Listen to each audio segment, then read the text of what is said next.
lò xin xin hun nọ thì tư giờ nô thì on lưu dịch Hindu và Phật gì là thì trồng nông sản đời đôi sinh hợp thảo là một rồi rủ sư cho nên đời nô nọ bùn rong xe giờ cho bé đọc là một thảm chỉ sợ sự chọn đời khó bà phải phát tờ một nhà trò xã ở đắpปืนđời đồ thiế cứ tao lại on hun nọ là chỉ tao là một cha tờ thảm một tuần gì trâu chọn nông sản đời tàu bao tuần gì là thiế nhà trò lấy ta xin nọ ở giờ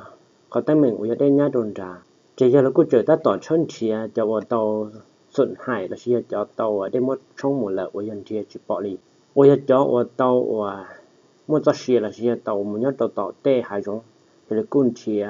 tàu là một lợi ta là chia cái đầu năm mòn tàu thì là cún chia tàu có bao lần tuần gì cho nhát tàu hai giống ở giờ thổi đây nhát là chia một tàu hai giống thì cún chia tàu có bao lần mòn là tuần gì chia để cho ở tàu cho đây trong một lợi tàu giá cái tên ra ở giờ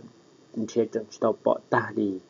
chua ta trả lên đời ít bùa gì cho gì lần đời ở tàu plom một lần chia chỉ bỏ đi cho kế ở giờ muốn chia cho nhiệt chỉ biết rằng ở tàu đây muốn trong muốn chia chỉ bỏ đời giờ khó nhục hơn gạo đi cho khó thì thầu lúc khơi người ta đời chỉ tàu rau mòn tàu hẹn là một nha là một số tàu tê liên tê là tê rò tê và tê trên đời chỉ cho và cúp hai là muốn chia là một nhục hơn gạo đi cho khó thì ăn nhà hẹn chỉ muốn như nhua cái cầu đi chỉ có ý khó nhua trâu là sự muốn chia cho là chỉ biết sống như tàu trâu để trong một bờ là thiế thế khó thì muốn chỉ nhà trên gỗ chúa tê sư chỉ ô trâu cho nơi cúp hai là chỉ cho một ba muốn chia đỡ có ý khó nhua trâu là thiế chỉ là tên chia canh lúc hở ôi tàu nó là sao ta nó là tên chia chẳng chỉ tàu ta chỉ khó tồn gì ôi giờ trong nằm mòn nó tỉ y lúc gì Hindu ở Phật có gì nó chỉ cô tàu nói ra sau sự cha tập quân trả tới chờ Campuchia tuổi tiền mua bé châu lên bây tàu đây trong một bông tàu xa tới chờ Campuchia tên đã là gia đình đó là cô ta tỏ phát sản ngàn nó chỉ là ta tỏ và giờ sao tới một tàu sẽ chờ là chùa nó chỉ có chỉ bao mình hay tiền dân một bông tàu ta trả từ nó tàu lúc rõ từ thì ta chỉ mà như dễ tàu ta trả tiền tem là một tàu xa Campuchia đó chỉ có bỏ tàu để ít trồng sai sự đầu trong năm số tù ít tiền thì tàu như giờ thì tàu đây trong mù đây hàng là mua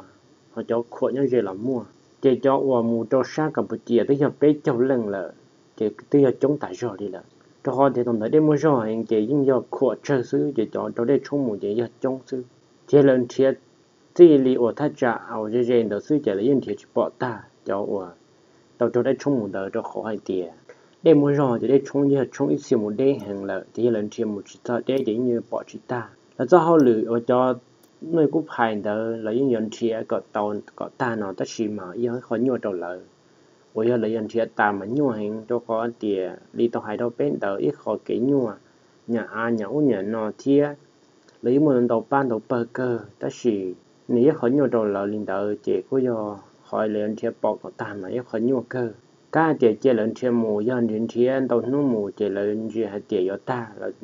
tiền chỉ bỏ ta làm chuyện là cho chơi tiền được họ tiền cần tiền chỉ bỏ là chỉ bỏ cái vô đi chơi xong gì chỉ trong năm mòn tới chỉ ít team là xia ba và tua tị tới chờ thái tới một ban lon chia cho nên chỉ biết sợ những tôi sắc cái tên tới chỉ là cứ tàu trọ cá một tàu sách chờ thái ta lời họ thấy mình bây giờ là trọ cá một đời cứ chỉ bỏ hết tiền vô đi trả thế tới gì tới rồi là mà họ lựa chọn chăng chỉ là thi tàu trọ cá một lần thì ta chỉ nói để cứ chùa và cho và nơi cũng phải nhớ trâu xa chùa tê là một trâu và lợi lúc tê chờ thêm thôi nó lúc chờ ship ban thì tại sao thế hay cho phát nhiệt xe và giờ mua trâu cho nên chỉ biết sẵn rộng nó nhất trâu lên nằm mọn tờ chỉ là cứ to và mua trâu cho nên chỉ biết sẵn ý lần nó giờ chỉ sẵn kít ổn đề mà khó và mua chỉ sẵn kít nó ổn đề mà nó cứ chỉ do khó nhỉ và lợi 3 tuổi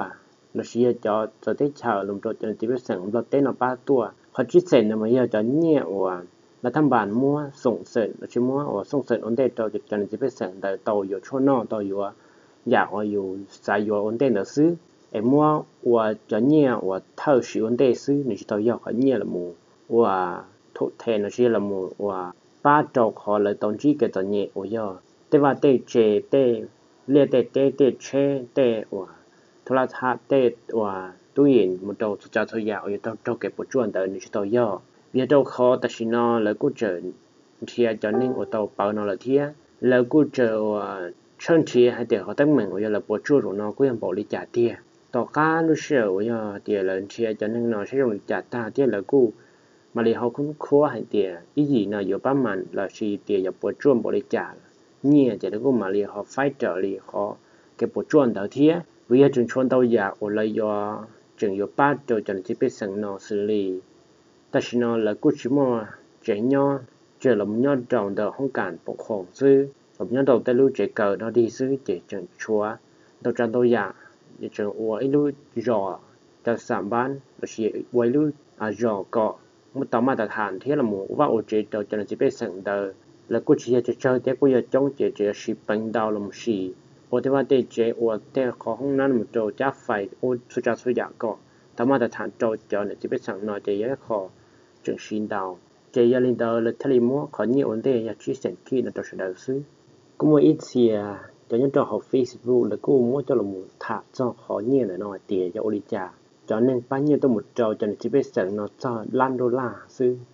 cho ở làm bạc sư ở là họ mua vấn đề nhiều cho tầm bảo lý chỉ sản khi sư mà họ nói thật mình đồ bê thầu lần tới người giới khó nhiều ở là mua vấn đề sư tôi cho nhiều ban được trồng và phương sử cho biết sản xuất nhớ đầu cho cái bữa chua ở giờ đây tổng nhà sa ở tập bự rồi nọ nhớ đầu là phải hay mong thì cứ chúng mà trồng ở cho giờ tới gym mua một bát trầu trồng lò để trồng nhớ trồng phát tên được thế thì cũng mua lý thu mua nhớ trồng sa sản khỏe thì họ biết quả để đua nọ là một trầu ở bên tôi nhớ trầu sa và lúc hôm bằng là chỉ nhớ trầu nó còn nó cũng bỏ ít xíu cũng tầm một bát thế thì cho nó cũng giờ cho món gym món để bé hay mong ở giờ là cho thơ một bát kia một giờ kinh đã thay chờ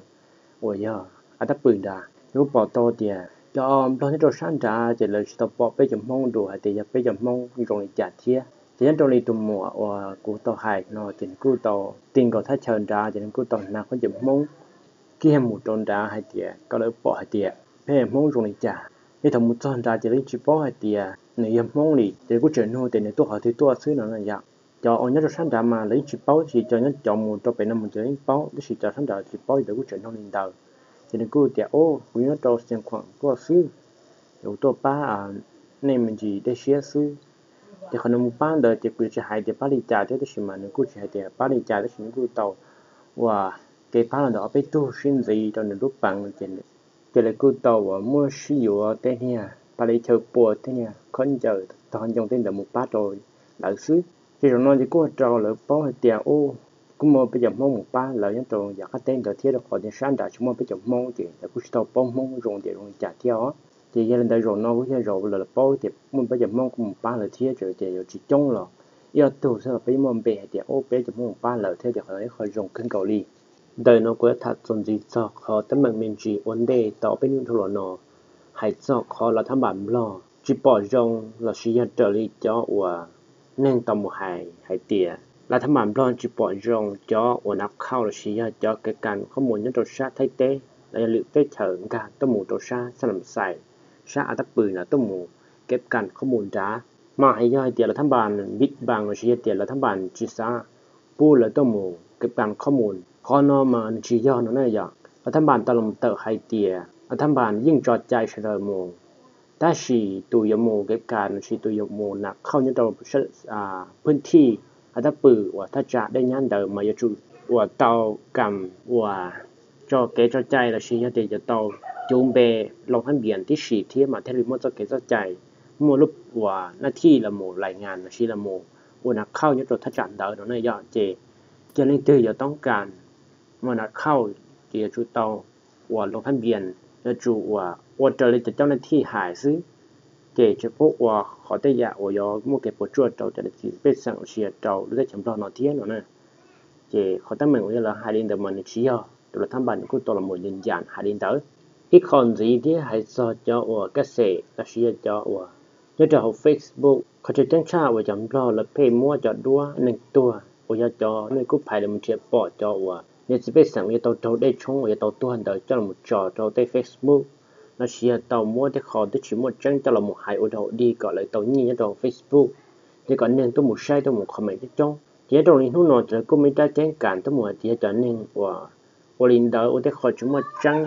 là một hai là một cái sẽ cho sẽ là bây giờ chỉ trao cái trao chạy là xia muốn là tết đua ở nên tuần đó cho là một trò trò tới trò Facebook chỉ là cô yếu đàn anh khá đi là xia là cô yếu trò chỉ tờ tôi nên đỡ thiệt mai đi tới ít trồng phong dư ở giờ chọn đua là sẽ chọn xe là tên hiện đua ở giờ hay tiền nên đua là một trâu ở tên họ tôi chụp một chân nên một xe tại giờ tàu xe họ chân trò vì giờ tiền tại sao là tan toàn thế cho nên ở giờ tàu trò tên đua chỉ cho cái trò chạy họ chỉ chân mà giờ cho và đua nên đua ở giờ lần chế bỏ là chỉ sắp bút trò còn là cho nhàพี่น้องsẽ cho và sinh hoạt bỏ chỉ là một một cái tu sửa thế thật là bỏ là tu nên cái tiền tàu tôi lên đó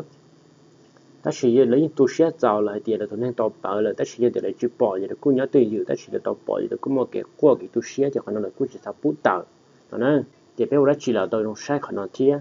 ít trong này gì cái trả cho mình sai đời hôm nọ của cùng lúc sinh hoạt là một tháp dùng gì cho bé cho bao cho khỏi đây nhá nên tôi nên lo và chế và chua làm trâu và cho cái nhua rồi nó lên nó xứ giờ nó chế cho bé là một thảm mình chỉ lên nó xứ tôi gì toàn đây hay do tiệm mua chỉ toàn gì nằm mà cho cái cho tôi thảm gì cho ít trong nó sẽ được tao bao kê được tiếc nó thì bé là sinh đi nó xứ